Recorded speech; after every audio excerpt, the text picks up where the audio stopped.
Thanks. All right, I apologize for that. So yeah, we probably have a handful of additional people that may pop in during the meeting, but I want to get us started here. So this is the Equity and Inclusion Working Group. It's our second meeting overall. I want to just quickly review the feedback from the first meeting, which we held in January, and see if anybody has any other thoughts on this feedback. We can have a little discussion. You can also put some thoughts in the chat if you'd like. But the first question we asked was, what is working and what is not working? And we kind of broke it up into two categories. So first, we talked about history and what is working related to history. Fayetteville State University, people mentioned that there could be some additional partnerships, that the Wall of Honor is a very positive kind of snapshot of the community, and that additional work and research is being done on the Wall of Honor. And that was the kind of thing that people wanted to see more of in the neighborhood.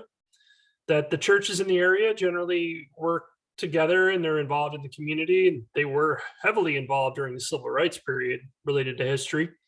That there's generally unity between the churches, but I think people think that there could be a strengthening of the relationship and the ability for the churches to provide services for the community. The Umoja Festival, seen as something that's working very well. Seabrook and Smith Rec Center programs. And what was noted as what's generally not working as much is the need for more athletic opportunities and facilities. That FSU is a great hub for programs and services, but often they leave out the younger generation that may be living in the neighborhood but aren't connected to the university. Somebody brought up the Upward Bound program, which was a previous program that was well attended in the neighborhood. The FSU used to have summer programs as well. The lack of a Boys and Girls Club, not enough students take the bus to the club that is currently in the city. That Smith Rec Center could be a location for something like that. That there's a lack of youth programs in general. And then for the more of the equity and inclusion pieces, what's working well, people said that there used to be a very positive first impression as you came into the community with FSU and well-kept homes, and that's kind of deteriorated a bit over time. But the churches help with upkeep and landscaping for local neighbors around the churches, and so that's seen as something that's working, can be built upon. Things that are not working related to this topic: the visual impact, the lack of public funding, the feeling of not existing or being unheard for many folks that live in the community, lack of banking, the change over the years, the fact that it's generally a food desert, the upkeep of some of the houses has diminished, the change of impression. Can't remember what this note was. Just changing the impression from this is just a Black neighborhood to this is a diverse community. Transition from past community to where we are now. Retired folks have transitioned, so thinking about the leadership over time. A lot of the challenges in the area are related to the income of the residents. So the fact that there are many areas that were kind of solidly home ownership that are starting to shift to rental, that there was a strong community watch program that kind of faded over time. And I think that connects to the transition between, some of the community elders, the community leaders. You have people hanging out on the corner. Historical redlining is a major challenge related to history and equity, and the Vietnam terminology. So that, I think that goes to the impression of not only the Murchison corridor, but the Fayetteville as a whole. Anybody have any thoughts on that? This was all feedback from our first community meeting, or our first working group meeting, but I know a few of you may not have been able to attend that meeting. So I wanted to give you an opportunity to weigh in on any of this, if you have a thought.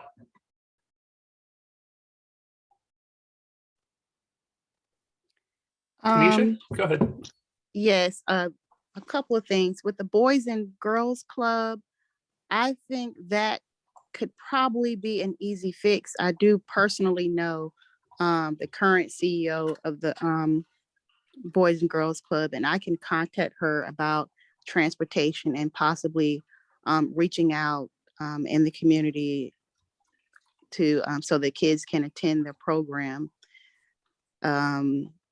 Smith Rec, they do offer programs, and we also have to consider COVID, that the rec center has not been open for about 2 years. That's why they slowly open and have posted programs for kids within the past few months, but they've been closed for about 2 years. Yeah. I'm just trying to think of, I'm guessing now further down the Murchison Road on the other end, like closer to that end where the church is, I'm Mhm. guessing that could probably be another location or something for the youth. Are you referring to the Kingdom Impact Global Ministries? Yeah, yes, maybe around that area, Mhm. or even a little bit further down. Yep. And they have plans to create a community center on site of the church Oh, that would be with awesome. programs that would That's be open to awesome. the community. So we've actually been in discussions with them about how we can help kind of work together on some of this stuff. Yes, that would be great. Great. Okay. Any other thoughts on what's working, what's not working based on the previous feedback? And I want to recognize, I think someone new joined us. Who was it? Artisha? Would you like to say hello? Hello. You want to introduce yourself? I'm Artisha Elliott. I live in the community. That's it. Thank you. And I think I might have missed Ms. Thomas previously, unless she dropped off for a second. You want to say hello and introduce yourself? Good afternoon. My name is Ann Thomas. I'm the Adolescent Parenting Program Coordinator for Cumberland County out of the Cumberland County Department of Public Health. And I educate, encourage, and enrich those teenagers who could be parenting or pregnant, and many of them live in that area. So we're just trying to provide education on this side for that transition from adolescence to adulthood. And I Great. am also a member of Kingdom Impact Global Ministries that sit on Murchison Road. Perfect. Thank you for being here as well. Absolutely. Okay, so next up, we talked about desired outcomes for these categories. So this is kind of what our group would hope to achieve with the projects that we're developing. So for history, it was brought up about increasing community pride, increasing a new type of pride through group organization, creating beauty and belonging, recognizing the firsts of the community, the people, places, events, and things that happened that are really unique to this area. Things like tapping into the former residents like E.E. Smith and bringing forward what was accomplished in the past and really promoting it, showcasing was something that was brought up, documentation of these different things and helping this resonate with people, and recognizing both the negative and positive history in a way that can be kind of transformational going forward. So those were some outcomes. And then for equity and inclusion, these things are really, they're definitely connected and related, but flipping the perception of the neighborhood, impacting outcomes related to economic development, economic mobility, residents, and newcomers. So before I move on, again, just want to see if there's any other thoughts on these kind of big outcomes that we're hoping to achieve, or any additions that you may have.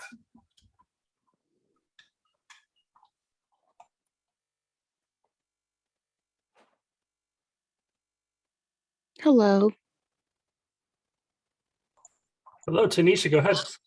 I have one question. I'm just trying to get all my questions in before I tip out for a minute. But Yep. is there any partnership with the military? Because historically, the Vietnam terminology came from the military vets that came back and may have had PTSD and all of that stuff and caused issues in the community. Is there a partnership or something with some sort of resources for military vets? Because I do believe there are still some in the neighborhood. Yeah, that's a great point. We've been trying to really create connections to the base and to the military through this project. It's a little challenging, but it's something we're looking to really strengthen in the new year. I think there's a lot of possibilities and a lot of there's a strong relationship. Let me just put it that way. So we're trying to see what we can do to really bring them to the table and identify some strategies that could be impactful for the families that live, the families and the military members that live on base, but would possibly consider working in this neighborhood, shopping in this neighborhood, renting a home in this neighborhood, whatever it may be. But I think your point about the mental health aspect of it is important to recognize as well.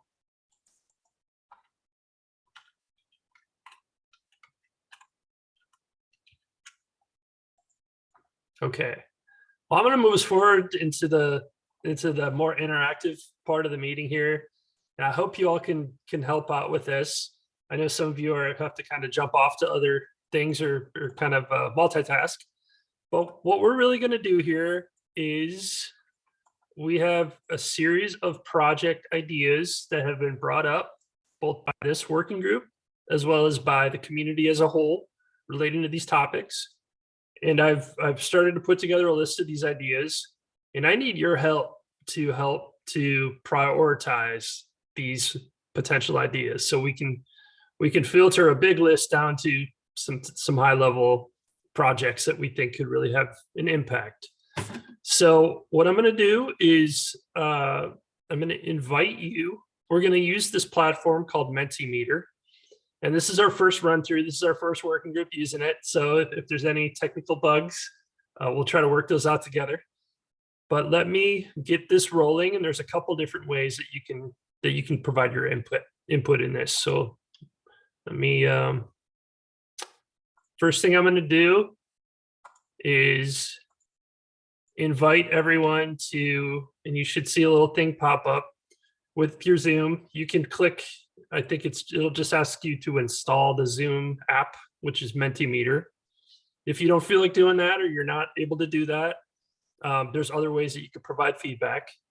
So the next way would be to, let me get this right here. Make sure we got the right code. Hold on one second.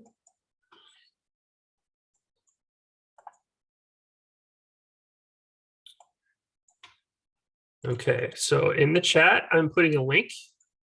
I'm going to try to.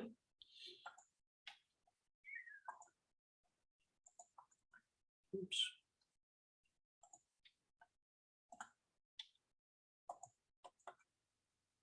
The chat disappeared. It's hiding somewhere. Okay, there it is. Okay, so you can also click on that link that's in the chat, either in a web browser or on your phone. The other way you can do it is go to menti.com and type in a code. I see somebody's already voting. Type in a code 1501-4212.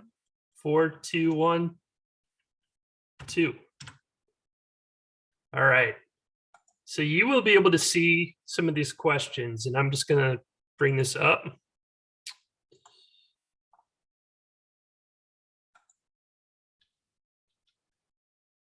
Okay, so the first question is just an icebreaker, get the ball rolling. Looks like this is working for everybody, so I'm glad. We got 6 people who have taken the poll so far. So who's going to win the Super Bowl? So we got 2 Cincinnati Bengals fans, 1 Los Angeles Rams, and about 3 people who don't care at all, and they're just in it for the commercials or maybe the food, or maybe just getting together with their family and friends. 4 people for the commercials. I actually went to school in Cincinnati. My wife is from Ohio, so we're holding a Super Bowl party this weekend at my house with all Cincinnati food. If you ever heard of Cincinnati chili, that's kind of a local favorite. So I gotta go with the Bengals on this one. Are you talking about that Skyline or that? Yep. Skyline chili. Have you had it, Adolph? Oh, I graduated from Hughes High School, man. I actually went to live in Cincinnati, born and raised. Yeah, I lived like 2 blocks from there when I was at UC. Cincinnati, yeah. Yeah, it's a Awesome, beautiful man. building. Awesome. It's one of the most beautiful high schools in the country, I think. Yeah. All right. Well, thank you for that. So now we're going to kind of go on to the next thing here. So the next slide. So now we're getting down to business. So we have 6 project ideas that have bubbled up through this group and through the community as a whole. These are related to art, history, and culture. So the first would be creating designated historic districts within the neighborhood. The second is establishing a branding campaign and or festival. The third is creating a historical research project, including the local churches, and to really document. The fourth is a new community mural with local youth involved. The fifth is creating what we call placemaking improvements at key intersections that let you know that you're in a special part of Fayetteville. So that could be colorful pavement, that could be signs, that could be banners, things like that.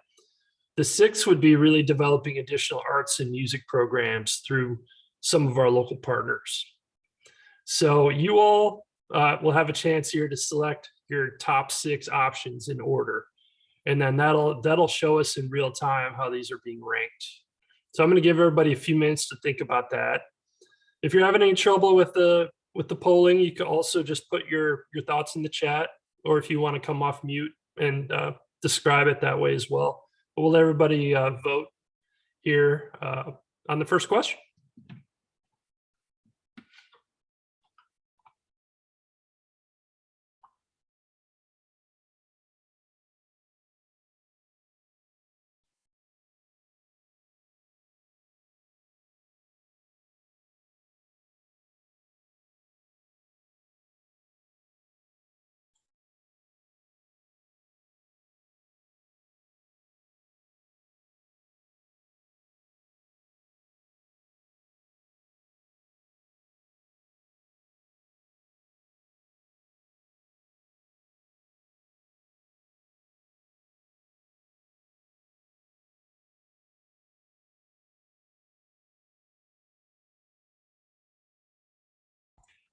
All right, I think I got all 9 votes in. Well done, everybody.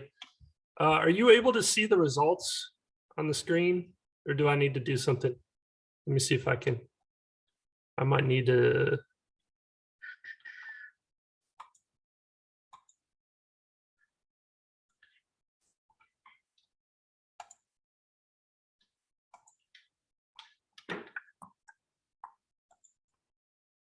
Let's see.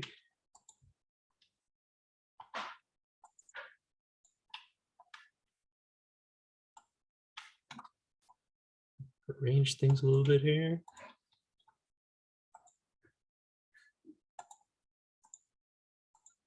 Okay, how about now? Everybody see the results? Awesome. All right.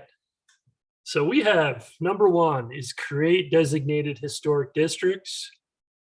Number 2, create placemaking improvements at key intersections.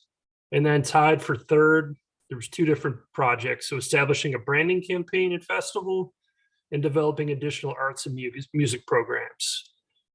Okay, so I would love to hear from you all about why you chose the projects that you did, how you rank them. I'm going to be copying this down as well so we can capture all the feedback. But would anybody kind of like to jump in with why they voted the way they did?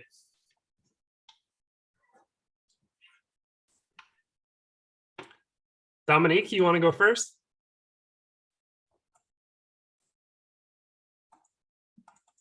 Yes, I can. So I voted, and it wasn't in this order. I believe my first one was establish a branding campaign and festival. I kind of did it in terms of what I felt made sense. I didn't think that we should move on to placemaking and other designs unless we had a brand, so we can incorporate that brand into the other initiatives. And then I believe I chose, I believe it was create placemaking improvements next. Then it was develop additional arts and programs. Then it was paint a new community mural with youth. And I did this and kind of stayed away a little bit from the create designated historic areas and the historical research project, including local churches. That was close to the bottom of the list. And the reason being is because if we are trying to make this an inclusive area, I think the point is to kind of move away from the past, move towards the future, which would be the youth, and what it is that would keep the youth in this community, make them want to return home after high school and everything. And my thoughts, them returning home to the same type of environment is not something that we're trying to do. Those are my thoughts. Mhm. So that's why, paint a mural was kind of high on the list, and the placemaking, those types of things. Great, thank you for sharing that. I'm just gonna share Melissa. I know she can't unmute, but in the chat she says the branding festival was her first because the others will have better legs steam that way. Once you get the branding underway, you can kind of work on these other things. Who else would like to jump in to talk about why they ranked the projects the way they did? Lisa, do you want to? Sure. I think I put creating placemaking improvements at key intersections just because just driving through on Murchison Road, to me, it always attracts my attention to see, like now when you go downtown, you do the crosswalk and it has the hands or some interesting art, and it makes you kind of stop for a moment if you're a traffic light and learn something about that area, whether you live there or not, if you're just cutting through. Same thing with that. I think I put the mural second to last, although I know my friend Dan Smiley's big on painting the mural, and the mural is impactful. I think it needs some improvement and a little more explanation with it. So the placemaking could go with the mural. I love the idea of the mural. And then I put establishing a branding and the festival because I think it would draw people into the neighborhood that don't live there. Mhm. And the research project and arts and music, I think we're at the bottom for me. I'm not sure what additional arts and music programs would be like, but I mean, that's a great idea. I think that's about it for what I have to say. That's interesting. You talk about the experience of driving into downtown, and you feel like it's a positive because you see these, the public art and those types of features that don't currently exist in Murchison. Right. So Yeah. thank you for that feedback. Sure. Yeah. Okay, so there's a couple new people that joined us, so I'm gonna actually let them also vote here. They get the chance. So hold on one second. Let's see if I can invite. So for those of you that just joined the call, we're doing some online polling with some different project ideas. And the way you can weigh in on it, there's a little thing that just popped up in your chat about installing a little Zoom app kind of thing called Mentimeter. You can either do it through that, right through Zoom, or I'm going to post a link in the chat. And the link should also take you right to the polling. And even if we move forward, you can still be voting on the previous question if you're so inclined. But just wanted to give other folks a chance to weigh in on this. Tanisha, do you have some thoughts? Yes, I do. I chose, I think the first one, I believe it was create designated historic districts. And then the next one, I think it was the research. And I feel like, and doing that, we kind of, I do believe that there's value in our past. And I think that we can, the only way that we'll be able to kind of move forward is to set value to it. And so I believe that we will be able to build on other research. If I know that at Fayetteville State in their archives department, there is research on the local churches in that area, especially as it relates to Charles Waddell Chestnut. I'm not sure if it expands all the way down the Murchison Road, but I do believe that we can build on something, research that's already been conducted as far as the churches. So that was probably my second one. And I feel like designating the historic districts will invite people to come in because it shows, oh, they value the history that's here. And it will also show the people that are still living there that it's value in what they have and where they live. We don't just want to be inclusive to people that are outside of the neighborhood. We want to be inclusive to the people who are there. And that is probably my biggest concern with money and gentrification as a whole. It excludes ultimately. And it would break my heart to see that happen in a neighborhood that I grew up in, that I went to Seabrook for different things, for swimming and different types of things like that. And to see that taken away from the children that are in the neighborhood would be heartbreaking, because you have to realize, I think not too long ago, I'm just going to share, a couple of years ago, I signed up my daughter for swim classes at Seabrook. And I was surprised to see that most of the kids who were in that class did not live in the neighborhood. So it's not that people won't travel, because if we're hosting something, if it's something that people value that's there, they're going to travel, okay, whether the neighborhood is inviting or not. My concern is the people who are there, who are right down the street, who don't have transportation or who don't feel included. And I just want to be a voice for that part of the community as well.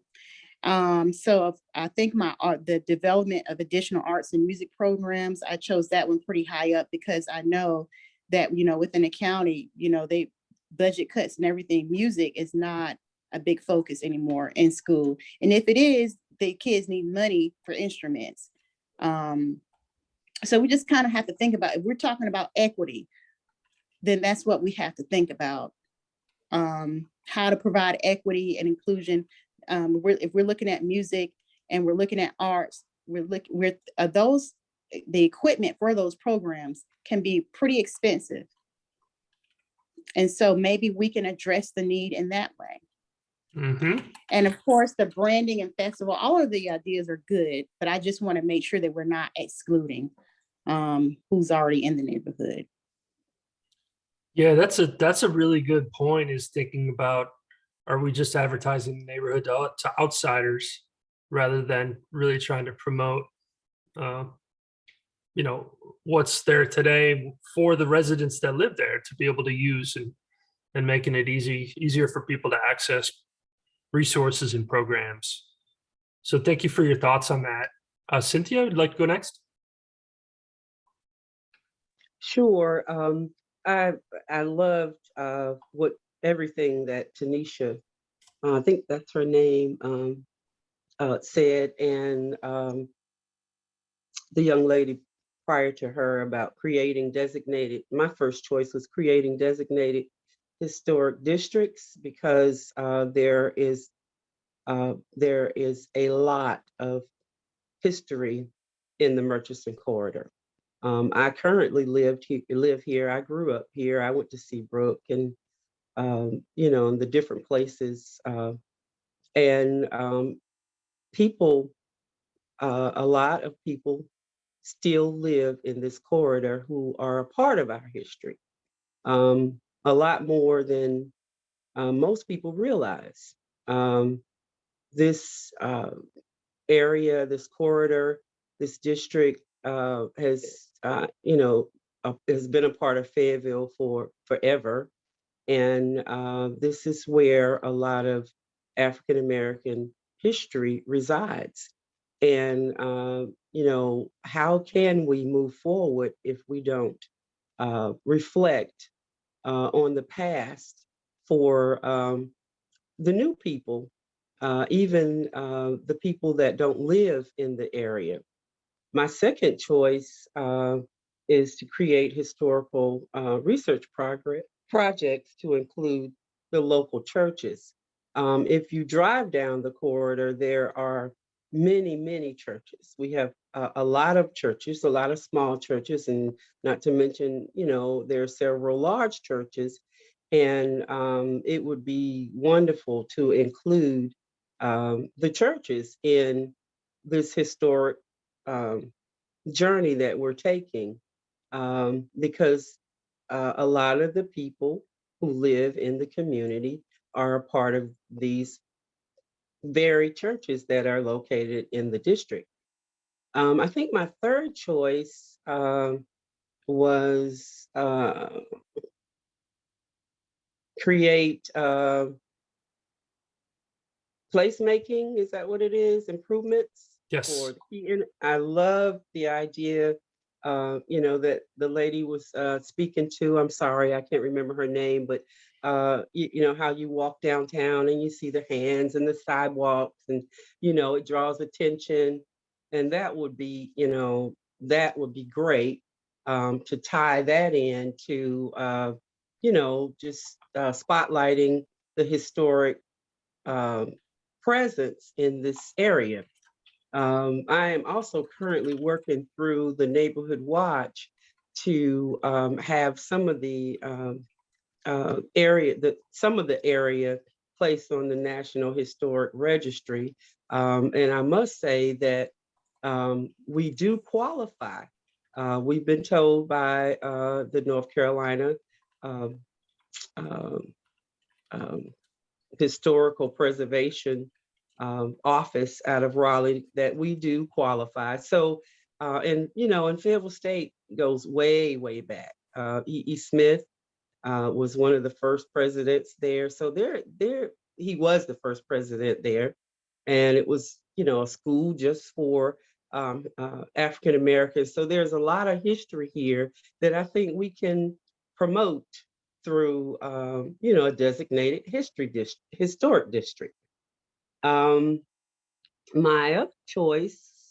next choice was establishing a branding campaign and a festival, which would be great. That would promote historical district for us in the corridor. And I think the last choice was the mural. And I agree, the mural that we have could use a little update, more specifics. You get to see it when you're sitting at that light, but you really don't see it because, the light changes and you have to move on. But, and I think that's how I categorized everything. But they're all great ideas. I love every last one of them. They're great ideas because they came from the community and came from you all. Yes, So, yeah. thank you. I must say that being out here in the community, speaking to neighbors, friends, and just talking to folks, you can't help but listen and hear them say that we want to be heard. What happened to this? What happened to that? Why don't we have this? So it all goes back to what was here, which is history. So, Yep. mhm. Thank you for that. Okay, anyone else want to jump in on this? We have another poll coming up in just a moment, but want to make sure everybody had a chance to weigh in.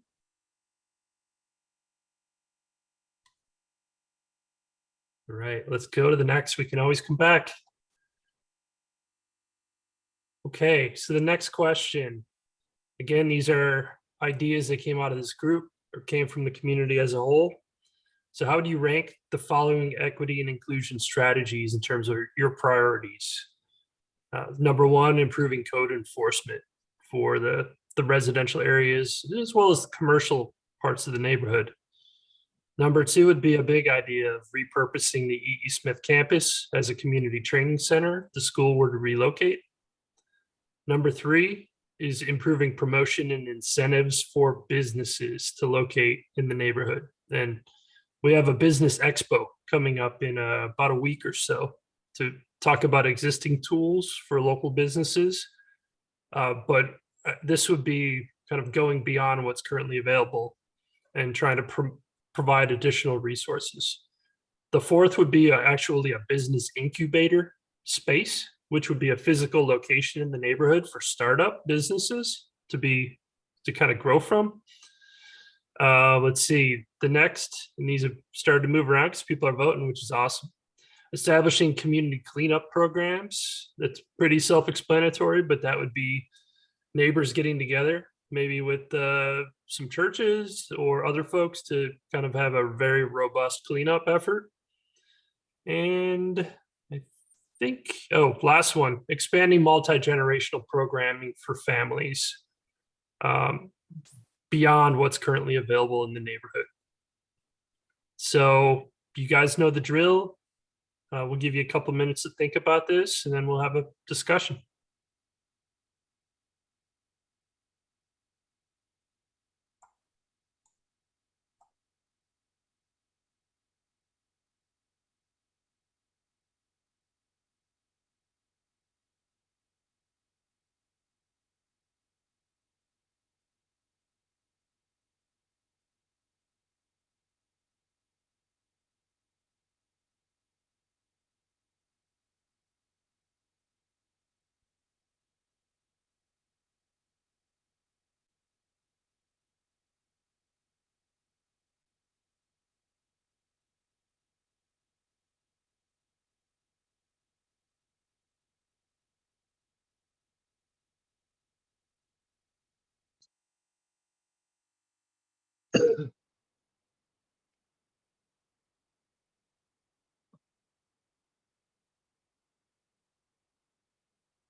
All right, I'm going to just jump into this. Looks like there's still a few more people that are probably putting their votes in, but what we have so far, number one is improving promotion incentives for businesses. So the order of these is a little surprising to me. So I'm going to be curious to understand, why you all voted the way you did.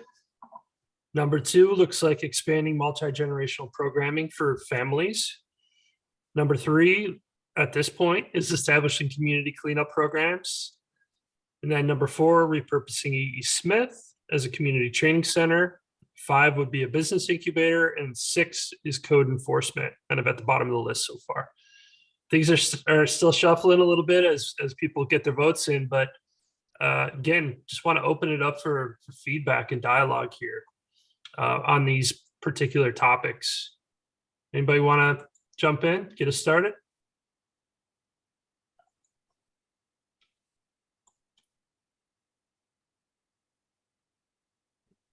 I'll start.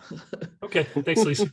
Okay. I had business incubator and improved promotion kind of up at the top. And then I think I understand what a business incubator is to me, because they seem like the same thing, but maybe it's a little bit different. It's just a building where people can use an office space, maybe like to do a startup kind of thing. Is that kind of what that would be? Yeah, either an office space. As opposed to incentivizing McDonald's to build a restaurant on the corner or something, or like with a tax break. Is that what a promotion would be? Yeah, incentive? Exactly. I think the incubator is a physical space that could be businesses could cycle through as they grow.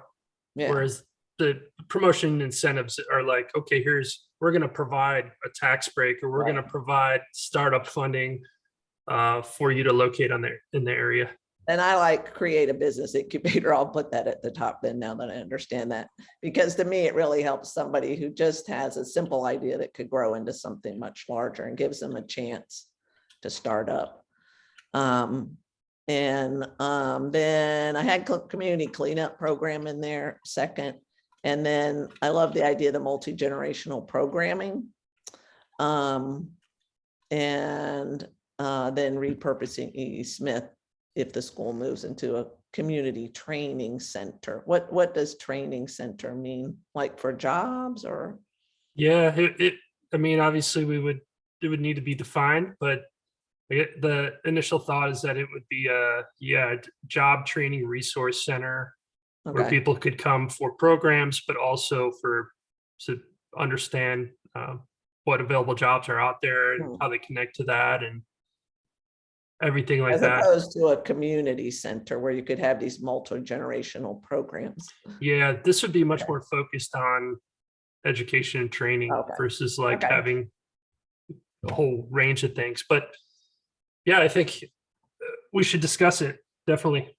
It's just, yeah, I love the idea of the multi-generational program. I'm big on parks and things. So if that's done in a park kind of atmosphere, like with a festival and inclusive of people of all ages, that would be wonderful. Thank you, Lisa. Who would like to go next? There's a few people who have not spoken yet. I want to make sure I got Adolph off mute. Go ahead, Mr. Thomas. Yeah, well, Adam, looking at that list, a few years ago, we had a community meeting for the CDBG funds, and where we met with a group of citizens in that area. And one lady that was there at the meeting, she said something that I kind of confirmed later. And she said, if you guys go up and down Murchison Road and cut back all this brush, this heavy stuff, and clean that up, you will see a great improvement on the street.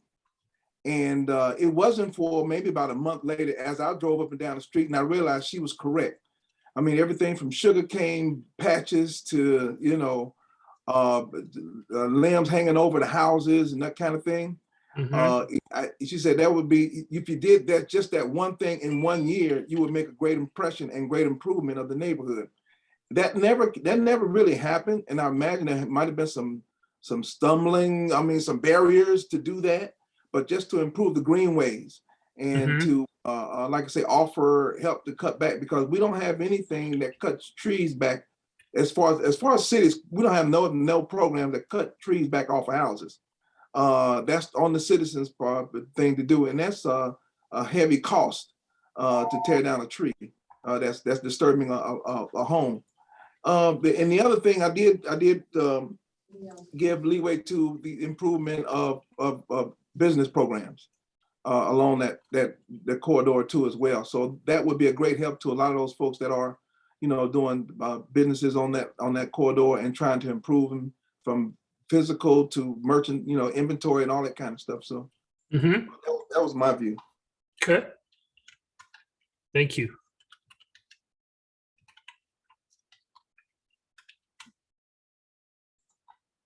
Cynthia, would you like to go next? Well, I had just lowered my hand.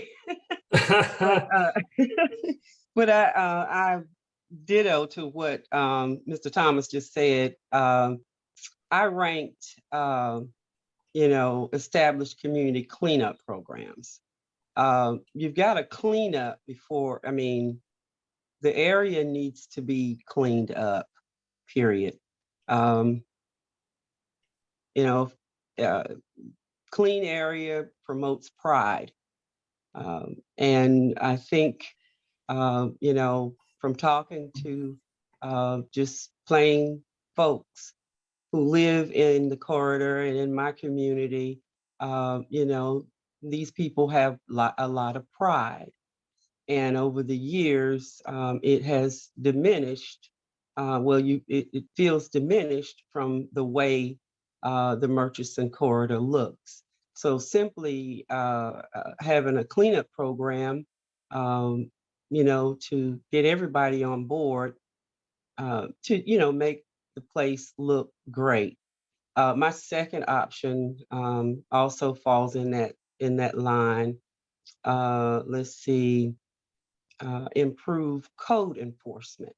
Mhm. Once you clean up, it's got to be maintained, sustained, I would say. And code enforcement, I think would be great for that. If out of this group, we could, put a little pressure on the city of Fayetteville to enforce the codes mandates, that have already probably been established and are not being enforced. Those were my top two. But I understand we do need to improve promotion and incentives for businesses. That's important. But why would anybody do that if they're coming to an area that looks like what the Murchison corridor looks like? And establishing the establishment of a training center at E.E. Smith, I believe, I agree with Miss Lisa. All of these programs that we would like to come to the corridor, well, they've got to be housed somewhere. Like I said all along, you've got to meet the people where they are, and that would be a great place to, set up any of these programs that come out of all of the working groups, as a hub for folks to come. And the rest, create business incubator. There again, I wasn't really sure what that was until you explained it, but I get it now. That would be great. And then let's see, expand multi-generational program, in which I think would fall in line to all of the options here. I love them all, but those are my top two. Okay. Thanks again. Melissa, would you like to go next? Hi, yes, I will. And actually, Cynthia just said a lot of it. And I think that Mr. Thomas did as well.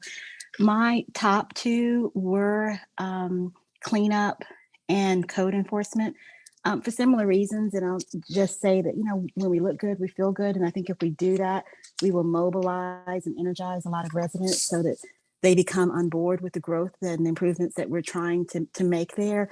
When you talk to people, that is a lot of what they talk about is just, debris and the city not doing a lot of what the city is mandated to do. And just maybe a lack of pride by some neighbors is the perception.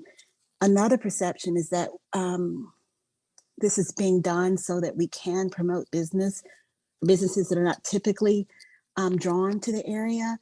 And so there is some concern by residents that maybe there's going to be some pushback against them and against their interests. So I put those toward the end of my list. They're certainly very important, but if they're prioritized above the more immediate needs of the residents, we're gonna feel a good bit of pushback.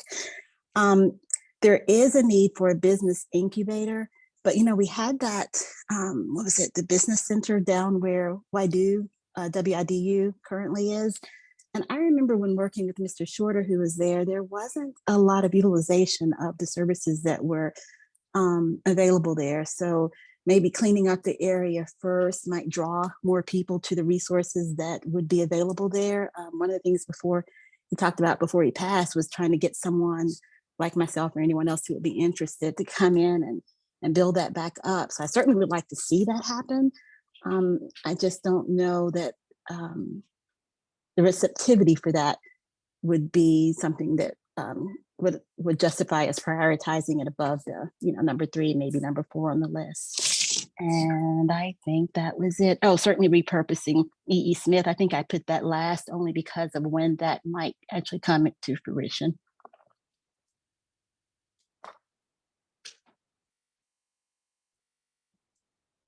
Sorry, I was on mute. That was really insightful feedback. Thank you for that. Yeah, I was curious about that previous kind of incubator space that was on the corridor and whether how successful it might have been. A lot of times these need to be in the right location, especially if they're kind of front facing businesses where you need to draw traffic. So I was curious about how that went down and whether it's still a viable idea going forward. I don't know if anybody else has any thoughts on that. On the E.E. Smith topic, or No, the previous incubator that was at the what was it, the radio, the television or radio space further down the corridor close to Murchison townhouses. Yeah, Adam, I was here during that time period when Mr. Shorter was here. Mhm. And there were essentially a connection between them and the Women's Center when it came to navigating and promoting small businesses. And I think he was representing the Fayetteville State University side of the assistance, where, of course, the Women's Center would be doing more of the footwork, leg work of getting the business on the ground or coaching them. So it lasted as long as it could. I think Mr. Shorter was the pinnacle of the whole thing. So when he kind of like was coming out of it, there was really no replacement for what that was. So I think that's how that shifted in that direction to where it is not happening anymore or wasn't working. Right. And I think they moved it all on to Fayetteville State after that. Interesting. Thank you. Thank you for that. Anyone else like to jump in here? It's interesting because the few of the people that spoke had a code enforcement much higher on the list, but when all the votes are tallied, it kind of sunk to the bottom. So, I'm curious as to who really voted for the top projects we have here in their ranking. Tom, go ahead. I actually voted for improved promotion and incentives for businesses, like first. One is because that we have definitely been hearing from the community, we need a grocery store, we need a pharmacy, we need a bank, and other things of that nature. And of course, we need to promote that and incentivize it for those businesses to come to the area. The community cleanup programs, that was a little lower on my list. And that was because the community cleanup programs is just like the community watch, those are driven by the residents. So you're essentially relying and depending on the residents to keep the area clean with the community cleanup programs. And I just, I say that with emphasis because it's like with the area looking the way that it is now, it's the same type of thing. Those same residents would be in charge of cleaning that same debris and everything up. With that, I did say improve code enforcement. That was much higher on the list. However, with code enforcement, it was explained to me at a community watch meeting that pretty much code enforcement can fine. But their hands are kind of tied at the moment because of COVID and courts and everything. And repurpose E.E. Smith. Now, that was really high up too. I want to say that may have been my second option because if E.E. Smith was to be moved out of the community, what one of the ambassadors said was, then there's just going to be a shell there, a big old empty space. And then with the emptiness and everything, that's going to draw in vagrants, crime, loitering. That's the first thing that comes to my mind. And then, of course, repurposing E.E. Smith as a training center, you can make that a business incubator. You can put in the, make a space for expanding multi-generational programs.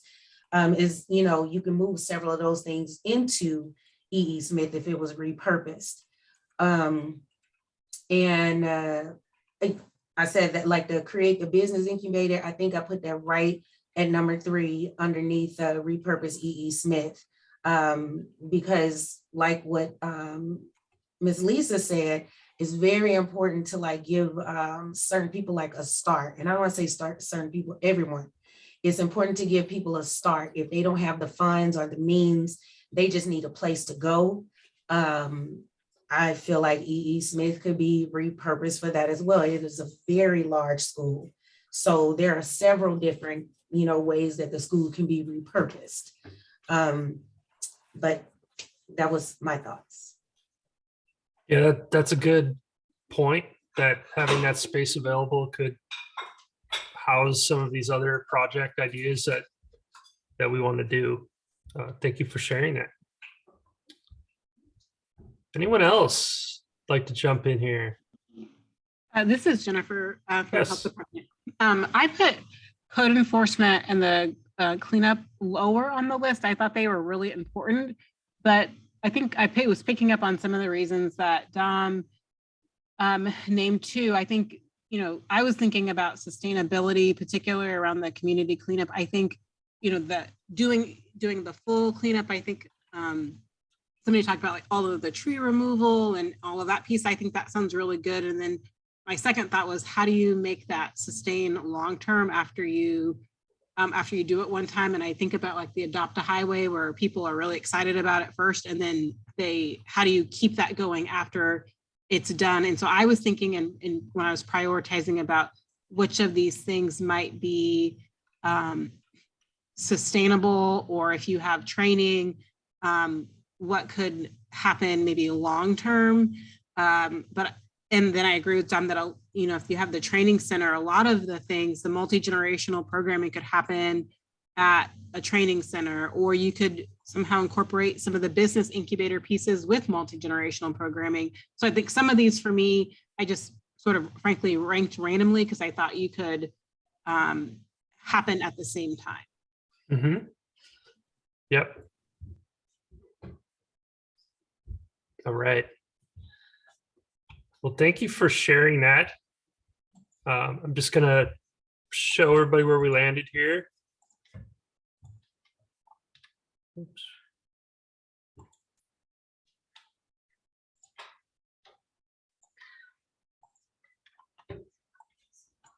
Okay. So just in terms of our voting as a group, I think you can all see this. So the top projects related to history would be the creating designated historic districts, creating placemaking improvements at key intersections. And then 3 was a tie. So branding, campaign, and festival, and additional arts and music programs. So those are the projects that we're going to be focusing on at our next meeting, thinking about the action steps to make that happen, as well as partners who we think could be plugged into something like a branding campaign or arts and music programs, and then what resources we think could be available. So then for the equity and inclusion area, 1A and 1B were tied with the community cleanup and the promotion incentives for businesses. Number 2 was the multi-generational programming, and number 3 was repurposing E.E. Smith. So I want you all to, over the next month, really think about those different projects, because when we come back in March, I want to really kind of get down into the weeds a little bit about how we can think about moving these things forward, so they get off of the paper. And I might not have been sharing my screen correctly. Maybe you can see it now. So they come off of paper and really into action. I think that's what we're really going to be focused on. But I also just wanted to, we have a few more minutes here. People have other ideas they want to lay out or other thoughts. This would be a good time. I see Cynthia has her hand up. Yes, I just had a question. How do other communities in Cumberland County maintain and sustain the, their beautification efforts? Mm-hmm.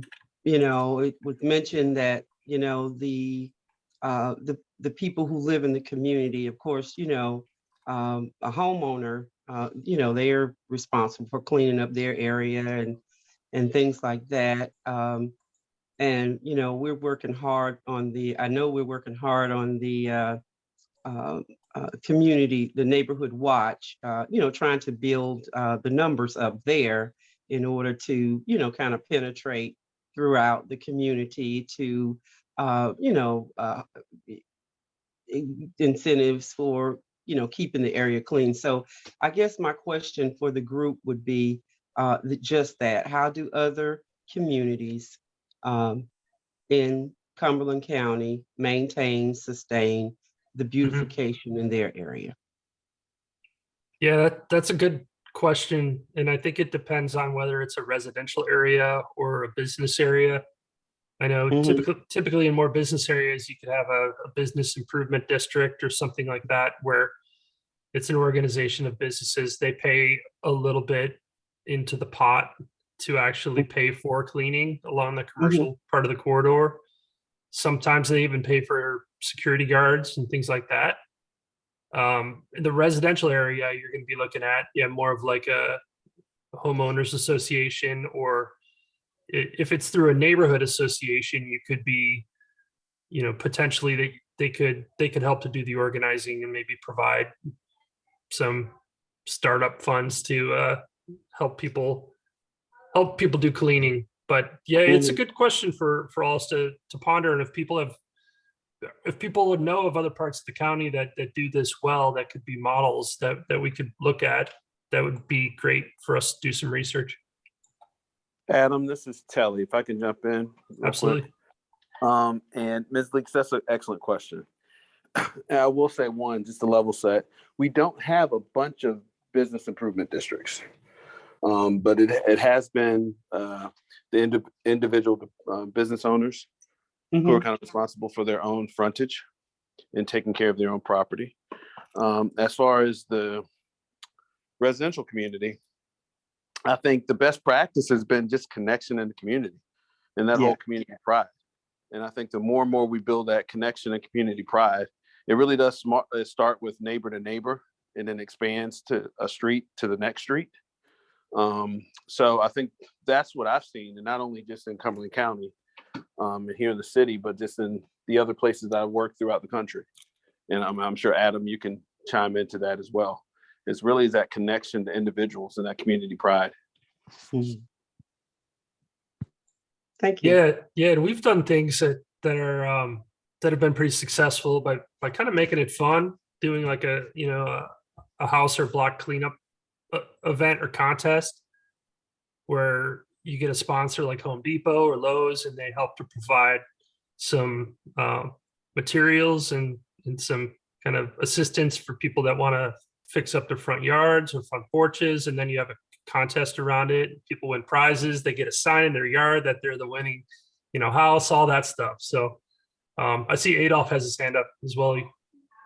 Yeah, I think they still have it, where if there was a group that wanted to do some type of cleanup in their community, our local recreation centers, where at least they did before, would supply trash bags and some things that were needed for that. At least that happened before.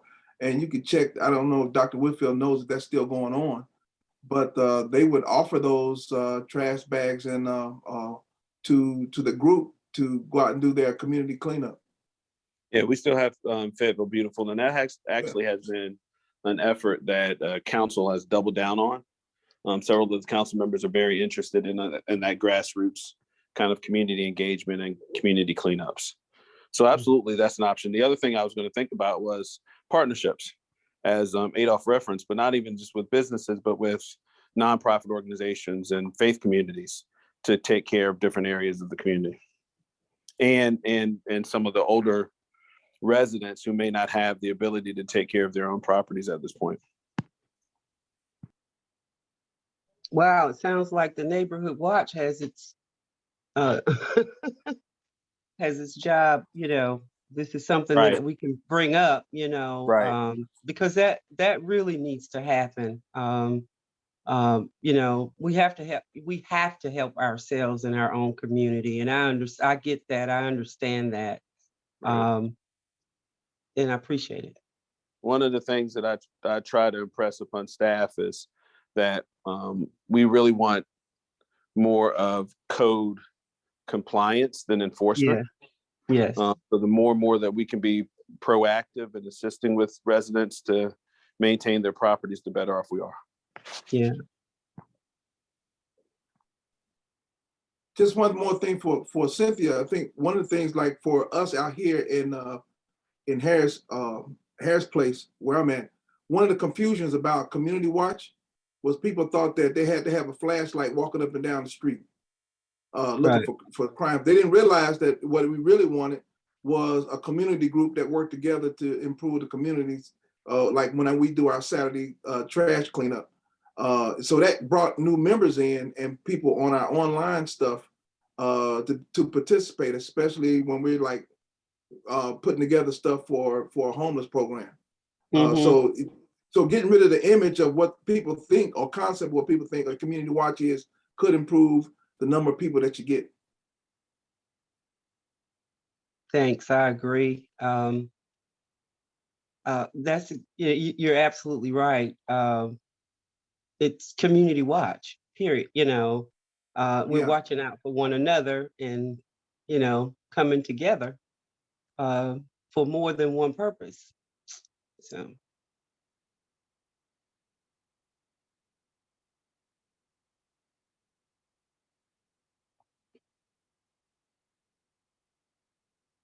Sorry, we got lots of work on here. So thank you for this feedback. As I mentioned in March, we're going to get down to details on these 8 projects. So we'll be sending all of this out to the group in advance if you want to do some thinking on it. But really, we want to be able to flesh these projects out. And then following that March meeting, we're going to bring all of this back to the larger community so they can see the results of all of these working groups and that they can weigh in then on these priority projects as we've defined them. So that's where we are. Just want to thank you all again for your participation, and always, if there's more people, if there's other folks that you think should be on this call, definitely send them the invite. I'll put my email in the chat as well if you have any questions or thoughts after the meeting.